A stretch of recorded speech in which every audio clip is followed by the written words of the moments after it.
Hello guys! Welcome to my vlog. Magluto tayo guys ng udong. Yan guys, udong. Yan. Specialty ng mga Bisaya. Ayan, kasi Bisaya ako. Ayan guys. Patagal na ako din nakakaluto nito. Siguro may magwa 1 year na yata. Tagal na. So naisipan ko magluto ko nito. Yan, ipaulam ko natin kay daddy. Ayan. Ayan, paulam natin kay daddy. Tapos start na tayo ng ating pagluluto guys. Kaya hinanda ko na yung aking igigisa, bawang at saka sibuyas. At ang isasahog natin ay sardinas. Wala tayong kamatis kasi wala akong kamatis. Okay lang yan kasi may sauce naman yung ating sardinas. Ayan, tapos lagyan natin siya ng durog na paminta. So, maglagay na tayo ng ating oil. Ayan, konti lang. Ayan. Papanggisa lang natin sa ating bawang at saka sibuyas. So, painitin natin yung ating mantika. Ayan.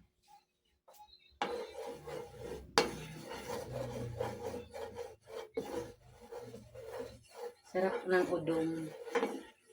Udong. So, ilagay na natin yung ating bawang. Painit na yung ating mantika.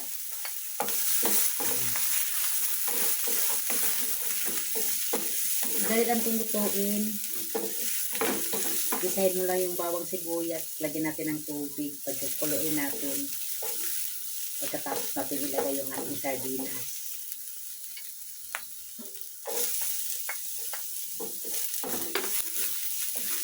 Naka-prepare na yung ating tubig, oh. Di naman natin ito lalahatin. Titignan natin kung saan kaya natin ilalagay yung ating udong.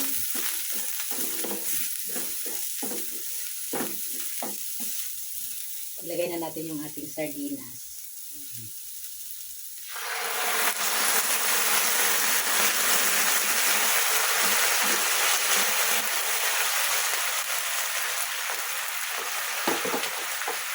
Sarap.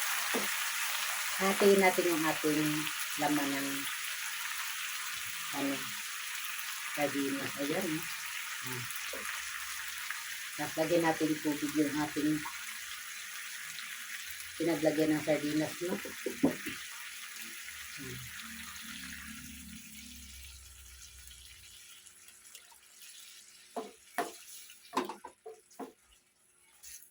So, magsasabaw na tayo para ay pagkulo niya, tsaka natin ilagay yung ating udong. Sabaw tayo, guys.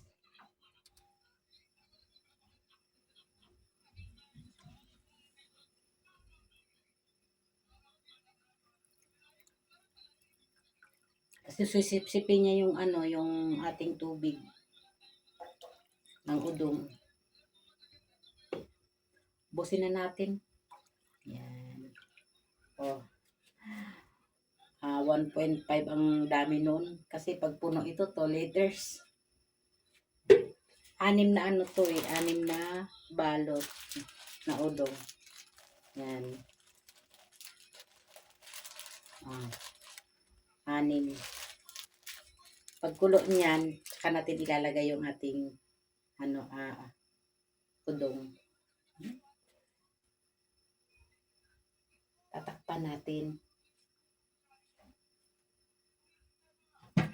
Dito tayo manghiram ng takip.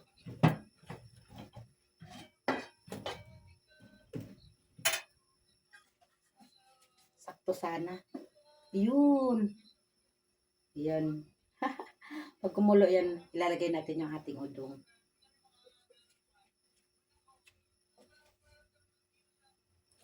Maglalagay tayo ng asin. Asin.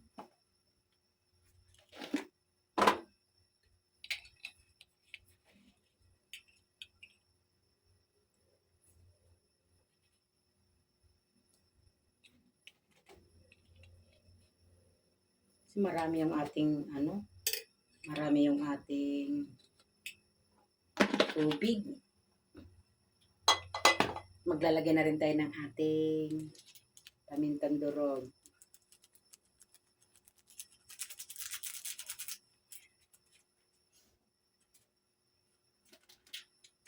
At yung ating seasoning, malisarap. Yan.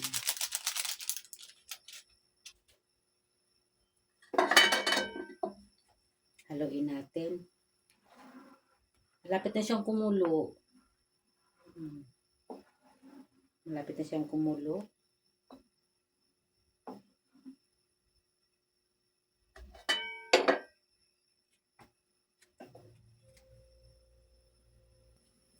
Mulo na siya. Lagyan na natin yung ating yung ating udong. Bali natin siya sa gitna para hindi siya mahaba. Yan.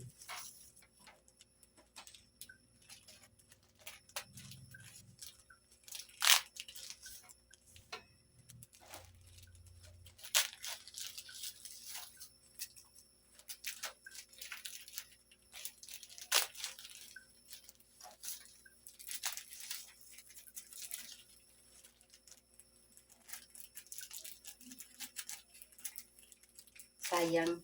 Yan.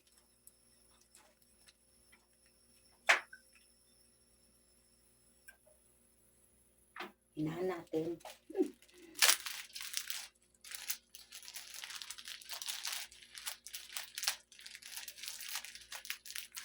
Ay, di pa pala bukas.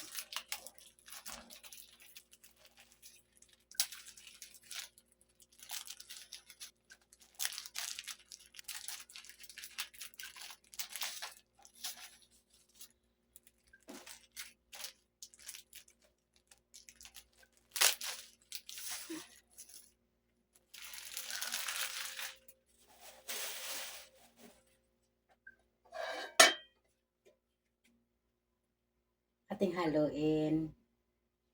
Yan.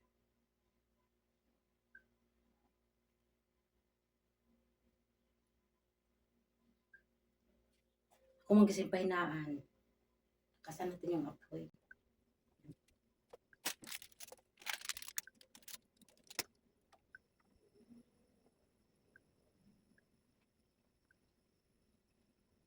Sarap siya guys. Pag naluto na yan siya, ano na siya, mag-expand yung ating pansit. Udong. Ano naman, nag-grade tayo ng udong. Yan, kumukulo na siya.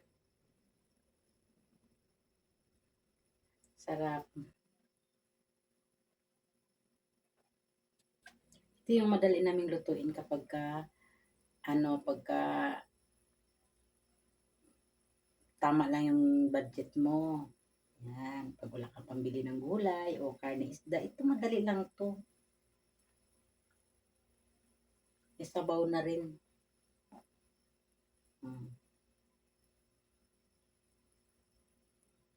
Sarap ang udong.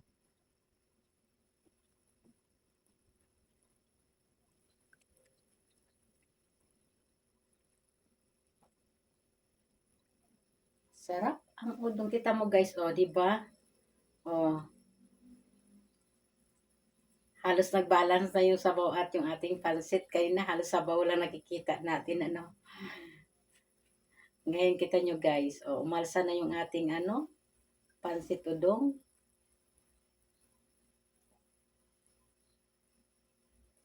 Kulang pa yan. Di pa talaga siya masyadong luto. Di ko na siya tatakpan para hindi siya yung ating sabaw kasi yung niluto natin ay tamang-tama lang para sa kanya. Ay masyadong malaki. Yung ating kawali.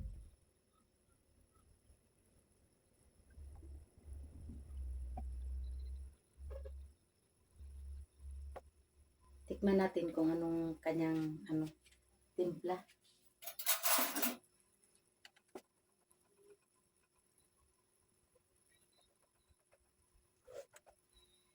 The best. Yummy. Yummy. Tama lang. Huwag muna tayong magulay kasi kahapon nagulay tayo. Udong naman ang lulutuin natin. Para maiba naman. Kunti lang naman nilagay nating mantika na pinanggisa sa ating bawang at sibuyas.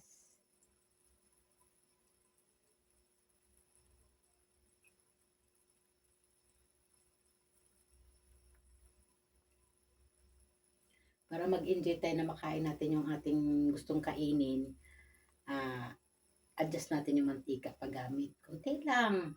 Pag-isa lang, ayos na. Para maluto lang natin yung gusto nating kainin.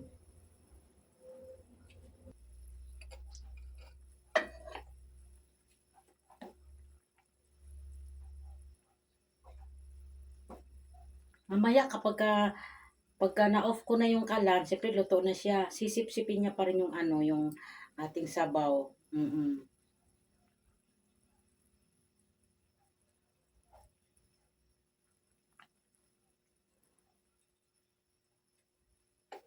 So yun guys, luto na yung ating udong. Luto na ang ating udong. Kain na tayo guys. Yan yung luto nating udong. Ito yung ulam natin ngayon. Lagyan natin siya ng anghang para masarap naman yung ating kain. Maanghang-anghang. So yun. Yung ating udong.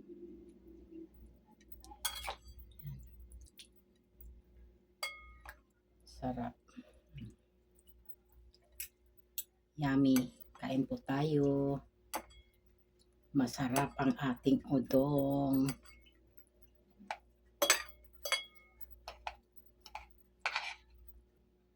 Yan.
Madulas kasi ito sa kainin guys.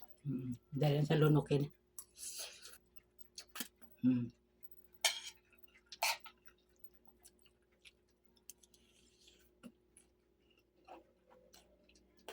Mm.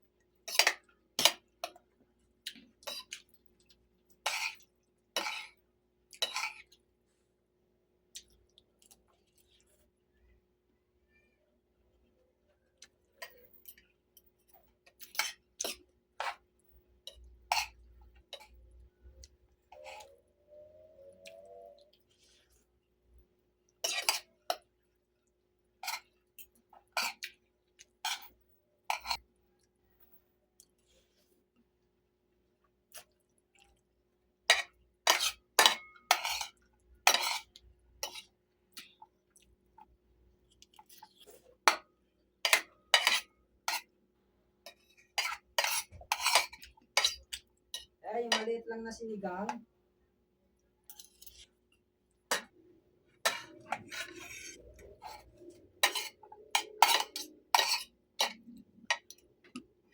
Mm.